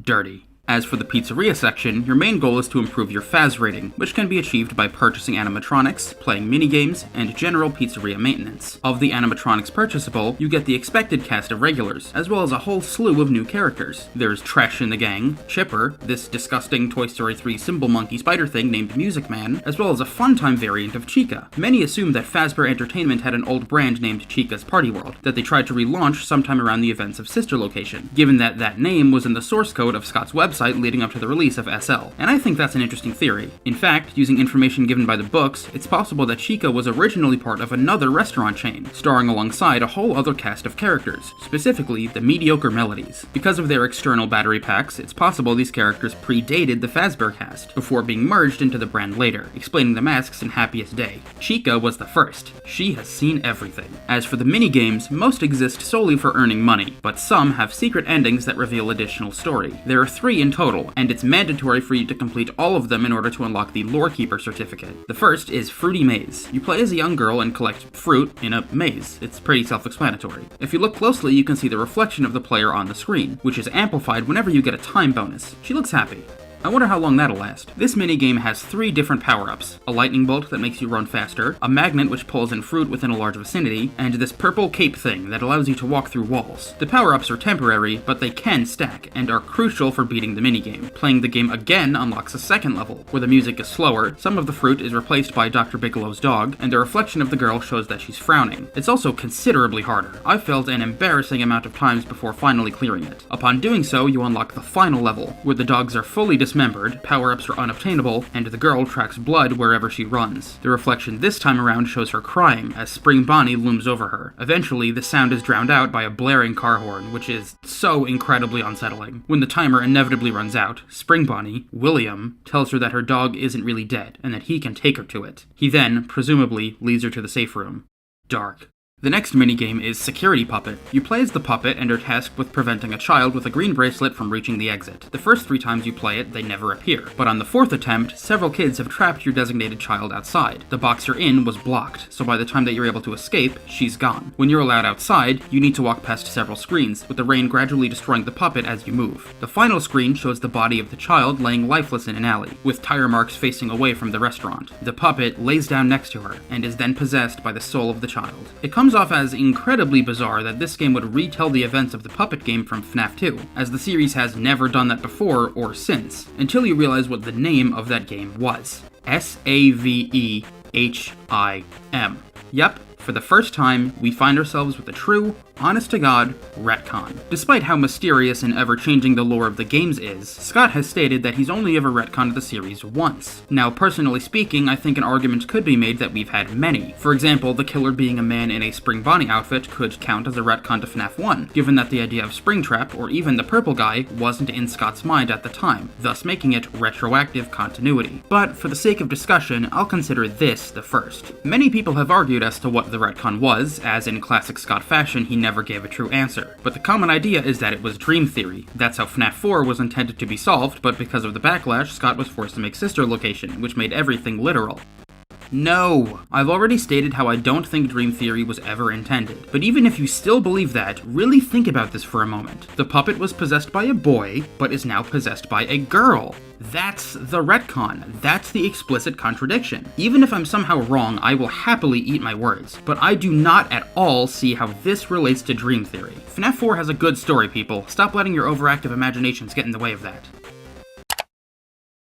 Hello. Me with a cold here to say that while editing, I thought of another possibility as to what the retcon was. The only statement Scott has ever made on the subject was in a Reddit post several years ago, and in it, he states that said retcon was integrated seamlessly. Changing the identity of the puppet from a boy to a girl is far from what I'd call a seamless change. So it led me to the idea that maybe the use of him refers to the fact that the puppet animatronic is a boy, not in regards to the spirit. A similar issue can apply to the next game as well, so I figured I'd mention this. As for what the retcon could then be, I think it could be in reference to the identity of the player character, more specifically changing Mike Schmidt to Michael Afton. Considering that no one was able to ascertain Michael's identity in FNAF 4, it would have been a very seamless change. It's still up in the air as to what the retcon was, but I'm still dead set in my belief that dream theory was never intended.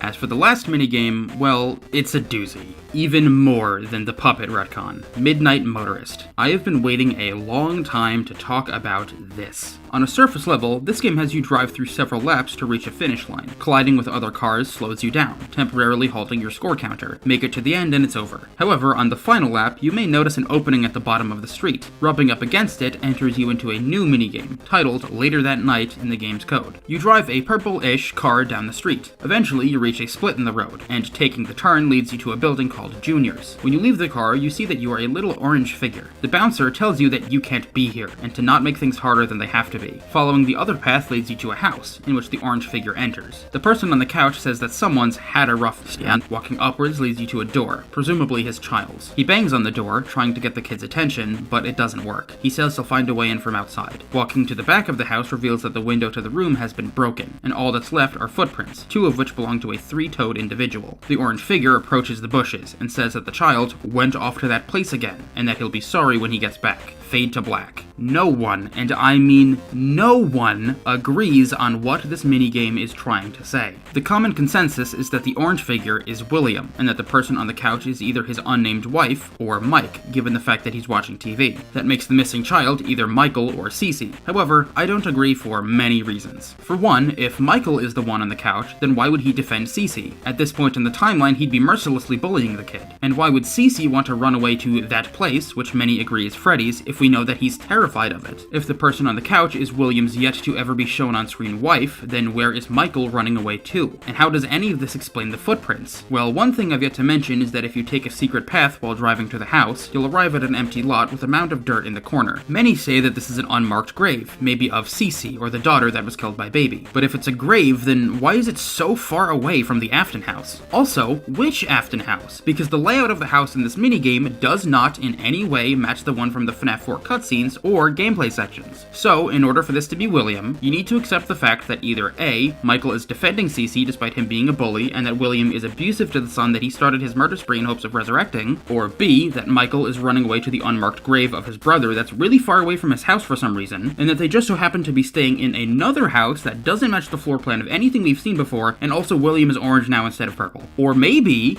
and hear me out, you could just throw all of that away and see that this is simply depicting another way that William killed a child. All the other minigames are about his murders, why not this one? Some kid at Freddy's had a crappy home life, William noticed, went to his house in the Spring Bonnie outfit, and took him away. The child's father came back drunk after midnight and saw the aftermath of the kidnapping. That's it. But how could he be wearing the Springlock suit if it was raining? Well, it wasn't raining during the main minigame portion, and as the name entails, this section takes place later that night. Also, this is a video game. Rain is always used for dramatic effect. Personally, I'm pretty confident that this man isn't William, but whether he is or just some abusive drunk, either way, Orange Man bad. The last major lore tidbits come in the form of Candy Cadet stories and the Egg Baby data archive. In regards to Candy Cadet, it seems that a consensus still hasn't been reached, but the general gist of his stories revolve around taking 5 things and combining them into one. My incredibly surface level interpretation that relates to this game specifically may be in reference to the salvage mechanics. 4 animatronics, plus the player character, all coming together in one place. Put a pin in that. And lastly, the Egg Baby. Upon purchasing the machine and starting the night, you are given access to a secret cutscene. Cassette Man begins speaking. He exposits how the souls of the children are trapped in prisons of his making, and that all of this started due to a wound first inflicted on him that he let bleed out, all while a series of blueprints appear on the terminal. Here we learn that the Scooper was a machine meant to extract and store remnant. In the simplest terms, an essence left over after death that can be imprinted on physical objects to grant them life, explaining how animatronics were possessed. It also has healing properties, which is why Michael was able to stay alive at the end of Custom Night. We also get an explanation of Lefty. He's a robot created for the sole purpose of capturing the puppet, emitting the frequency from the green bracelet to lure it inside its body, and playing the lullaby from the music box to keep it calm, as well as a bit of shock therapy. We then see the name of the audio file, H.R.Y. Henry, the co-founder of Freddy's, the puppet master, the secluded old man desensitized to the tragedy of his current situation, and someone deeply connected to William's first murder. The boy is finally back. We out here. The final night of the game is without a doubt the hardest. You need to be constantly aware, listening for every sound cue, taking extreme caution to make it through the night alive, and you'll most likely die. A lot. When you do, provided that it was by the hands of Baby or Scraptrap, you'll hear some exclusive voice lines. You're not who I expected to see. Bittersweet, but fitting. They know who you are, and they seem to be somewhat apprehensive to kill you. Maybe because you're family. Michael is back and is ready to see this through. Now, I could try to explain the final scene of the night, but I think the only way to do it justice is to show it. You played right into our hands. Did you really think that this job just fell out of the sky for you? No. This was a gift for us. You gathered them all together in one place, just like he asked you to. All of those little souls in one place, just for us. A gift. Now we can do what we were created to do, and be complete. I will make you proud, Daddy. Watch, listen, and be full. Connection terminated. I'm sorry to interrupt you, Elizabeth, if you still even remember that name. But I'm afraid you've been misinformed. You are not here to receive a gift, nor have you been called here by the individual you assume, although you have indeed been called. You have all been called here, into a labyrinth of sounds and smells, misdirection, and misfortune. A labyrinth with no exit, a maze with no prize. You don't even realize that you are trapped. Your lust for blood has driven you in endless circles, chasing the cries of children in some unseen chamber, always seeming so near, yet somehow out of reach. But you will never find them. None of you will. This is where your story ends. And to you, my brave volunteer, who somehow found this job listing not intended for you. Although there was a way out planned for you, I have a feeling that's not what you want.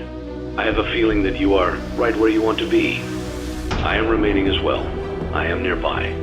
This place will not be remembered, and the memory of everything that started this can finally begin to fade away, as the agony of every tragedy should. And to you monsters trapped in the corridors, be still, and give up your spirits.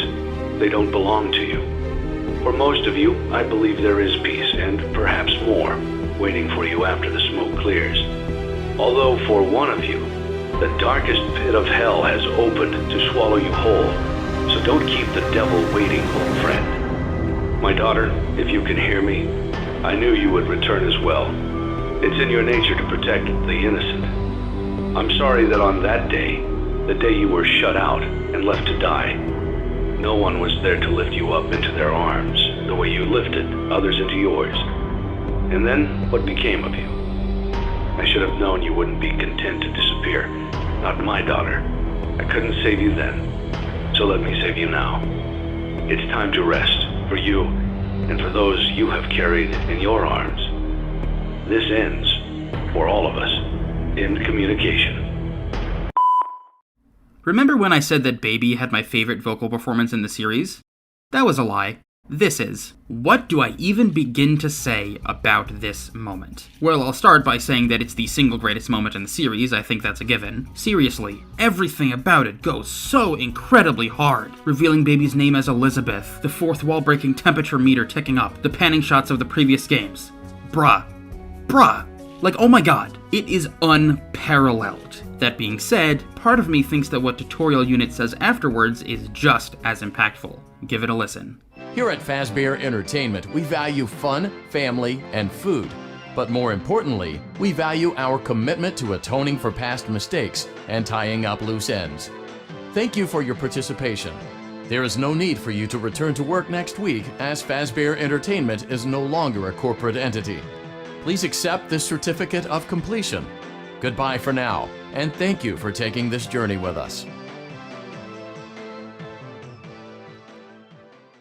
He's talking to me. He's thanking me. That certificate isn't just for this game, but for the journey that I went on, studying the lore, watching countless theory videos, and of course, playing these games. And it's truly the end. Fazbear Entertainment is gone. It is no longer a corporate entity. Everything is over. The final line of the credits is a heartfelt message from Scott, dedicating the game to the fans and saying how much of a pleasure it was for him. I am not one to shed tears over a video game, but if I was, this would have gotten me. I know that it's unhealthy to shill game developers. They do what they do as a job, and they'll never be able to fully reciprocate the feelings that we have for them.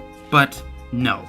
Thank you, Scott. All of this. The games, the community, this retrospective, everything. It was all an unforgettable experience. If you get the completion ending after fulfilling the requirements for the Lorekeeper certificate, you see an image of 6 gravestones, 5 in the foreground and 1 far away. The placement of the graves align with the heads in the FNAF 3 ending, meaning that these are the names of the 5 missing children. The one in the background is the puppet, most likely named Charlie, as this game confirmed that, like her book counterpart, she's the daughter of Henry. However, Golden Freddy's grave is mysteriously obscured. One might assume that it's for Cece, but it's not. We had his ending with Happiest Day. Instead, this is the second soul within Freddy. Fredbear, the one from the missing children's incident. While this game may have been the ending, that vengeful spirit is still out there somewhere, refusing to be put to rest like the others. Sequel bait, baby. So, for my final review, FNAF 6 is a brilliant end to the Five Nights at Freddy's saga. Its gameplay, while a bit harsh in the nighttime segments, still managed to be fun and unique in its own right, and the Tycoon segments in particular were a wonderful change of pace. In fact, it's so entertaining that the prospect of a future pacifist run, where I can ignore the animatronics and can solely focus on the pizzeria, is a really interesting prospect. So, on the whole, Freddy Fazbear's Pizzeria Simulator gets a massive thumbs up from me. I'm looking forward to playing it again in the future. Simply put, this is the biggest crossover in gaming history. It's kind of difficult to call Ultimate Custom Night FNAF 7. It is a full game, and despite how it appears, it does have a story. But it's really just an excuse to have, well, an Ultimate Custom Night. It's made for people who just want the gameplay experience, hence why it's a free download. So what better way to start this off than to immediately start playing at the max difficulty without knowing the rules of the game?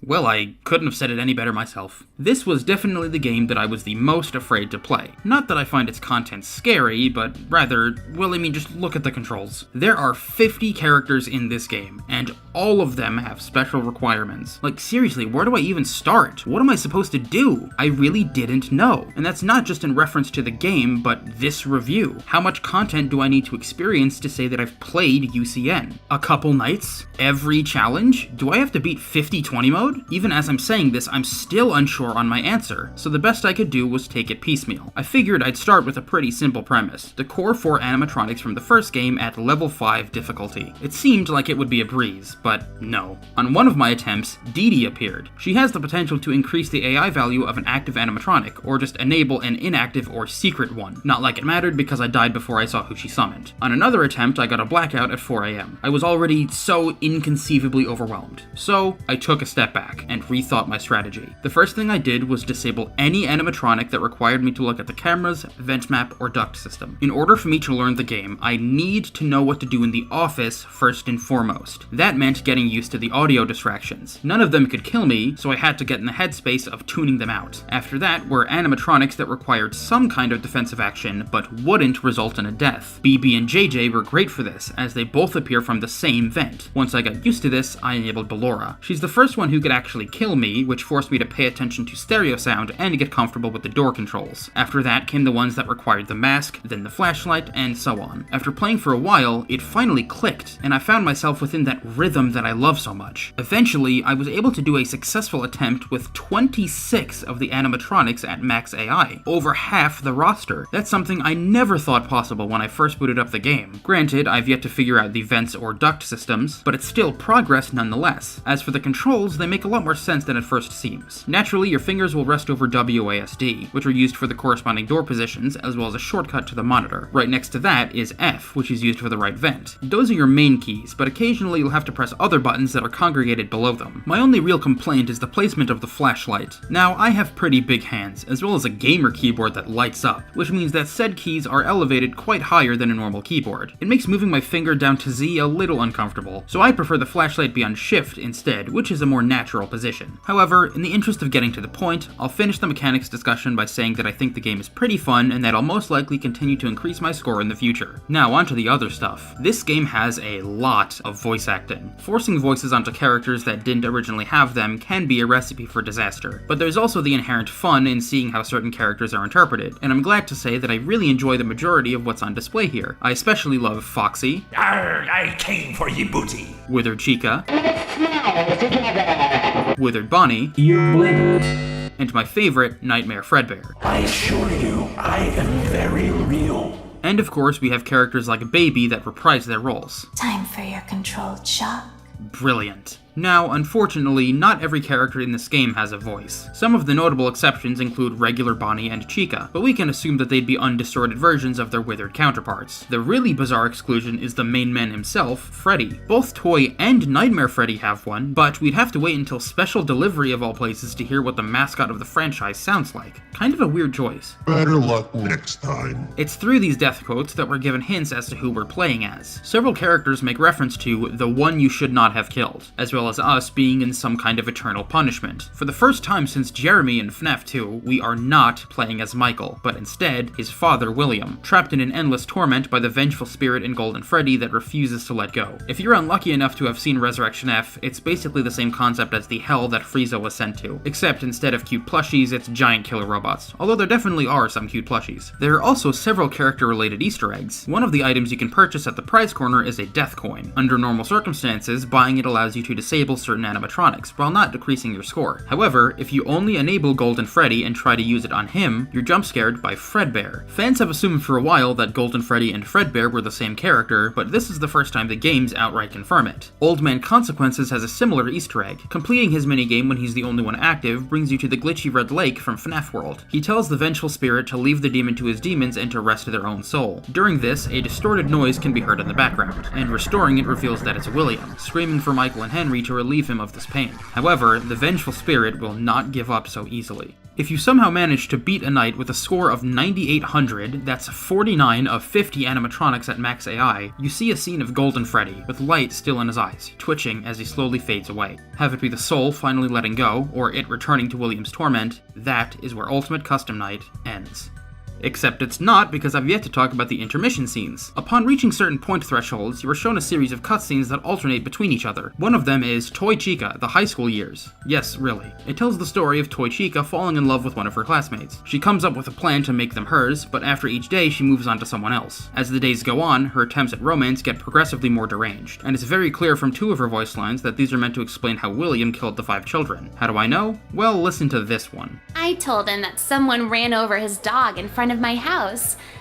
But once he's there, I'll entice him with warm cookies, lure him inside, invite him inside, and then I'll have him. Someone's dog died? Well, that's reminiscent of Fruity Maze, is it not? And if that's Fruity Maze, what do you suspect this one to be? I told him to come over later.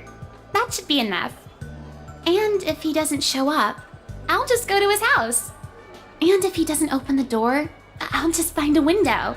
I rest my case. Also, when you consider the order of the cutscenes and relate them to the order of the murders, I think we may know what made Golden Freddy's spirit so vengeful. I'll just wait for him after school, throw a bag over his head, hit him with a shovel, and drag him into the back of my car. That is especially intense. The other set of cutscenes is called Bear of Revenge. Oh, I'm sorry, it's actually Fukushu no Kuma. It's Five Nights at Freddy's, but anime. All of the dialogue is in Japanese, and the subtitles hilariously do not match up with what's being said at all. Freddy is trying to get revenge on Foxy for some reason and tries to ambush him when he least expects it. However, Foxy sees through every attempt that Freddy makes. At the end, Foxy leaves and Freddy promises to pursue him. As for what this means, I don't know. I don't know the answer to this one. So that's UCN. While it may be unfair to properly review the game as there is still so much to sink my teeth into, I can say that what I played of it was pretty entertaining. More than some entire games I've talked about here. As a story, it isn't much, but it's pretty effective. FNAF 3 put the 4 children in Cece to rest. FNAF 6 reunited the Aftons, and this game put the one responsible stuck in a purgatory of his own making. A fitting end for such an evil man. And that's it. All loose ends are tied up. There isn't really anything you can do from here. The Five Nights at Freddy's series is finally complete. At least as it existed up until 2018. And quite frankly how it should have stayed, but that's a discussion for another day.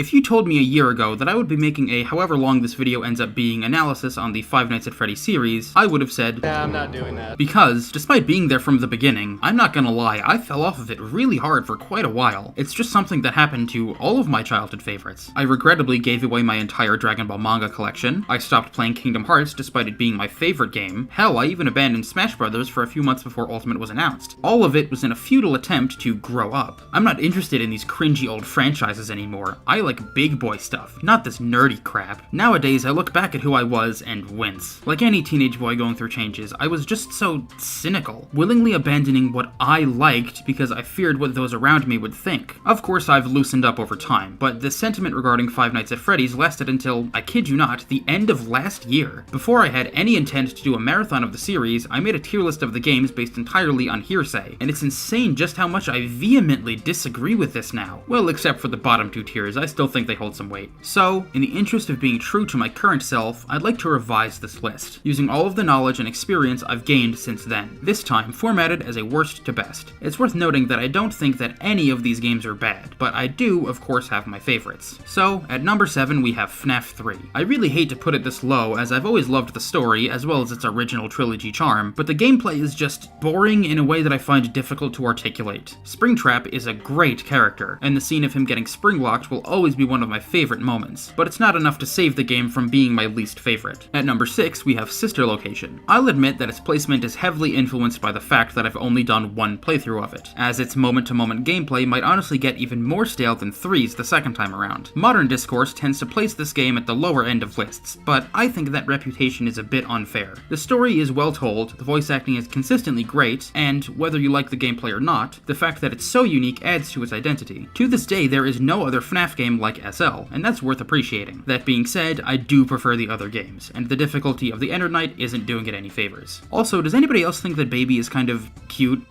I didn't say that, you're hearing things. Number 5, FNAF World. Yes, I know it's too high. Call it nostalgia with it being the first FNAF game I actually played, but I've come to really appreciate just how unapologetically ridiculous the experience is. The gameplay, while somewhat mindless, is consistently engaging. And if you know me, you'll know that I'm a slut for RPGs, so it's already scratching an itch there. That being said, it still has major problems, like how it's so against teaching you its mechanics, as well as the absolute massacre of the art design that was the post-launch patch. But fun is fun, even if it is dumb. Number 4, Point 5, Ultimate Custom Night. Consider this a bonus entry, as my opinions on UCN will definitely fluctuate the most as I keep playing it. As of right now, I think I'd put it here. It's got that rhythmic structure I love, which is my favorite FNAF buzzword, but it might also be the worst thing I've ever played when Nightmarian is active, so there's that. Number 4 proper, FNAF 2. Excluding UCN for obvious reasons, this game might require the most inputs per minute to complete, which makes mastering the later nights feel incredible. However, the wizards in the music box can be insanely annoying, and the death minigames are too rare to make the game engaging to play on a story front. Number 3, FNAF 1. When I first started the marathon, I thought that this game would be the runaway victor. I love its atmosphere, characters, simplicity, and gameplay. It's an absolutely incredible game. But then, in preparation of this final review, I played it a second time. And while I still like it, and agree with everything I said at the beginning, there are several somewhat petty problems that drag the experience down. For one, after playing so many games with perfectly paced nights, you really feel those 9 minutes. The mouse-only controls are good, but can lead to some hand cramping if you play the game in one sitting like I did. The game not locking your cursor to the window is not inherently a deal breaker, but the fact that the game has a seizure if you click off, while at the same time requiring you to very frequently click a button on the side of the screen, makes me, as someone with 2 monitors, want to rip my hair out.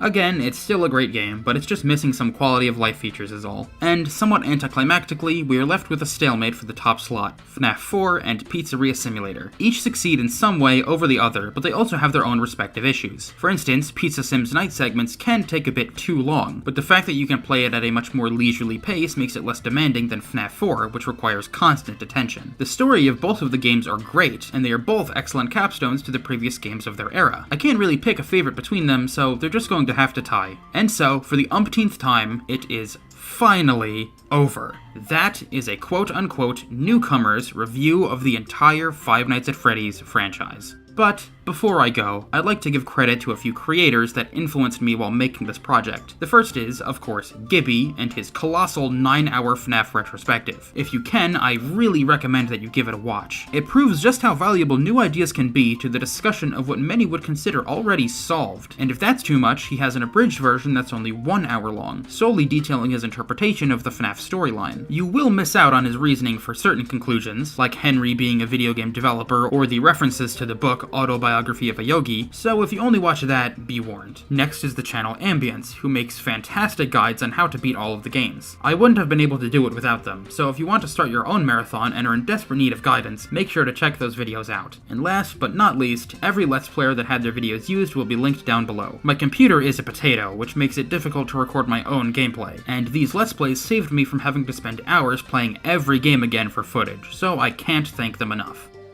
Can you believe that I wrote 31 pages of a script about Five Nights at Freddy's and never once mentioned the box or the Bite of 87? You might think that this is leading up to a joke, but no, it's just an interesting observation. Watch this instead.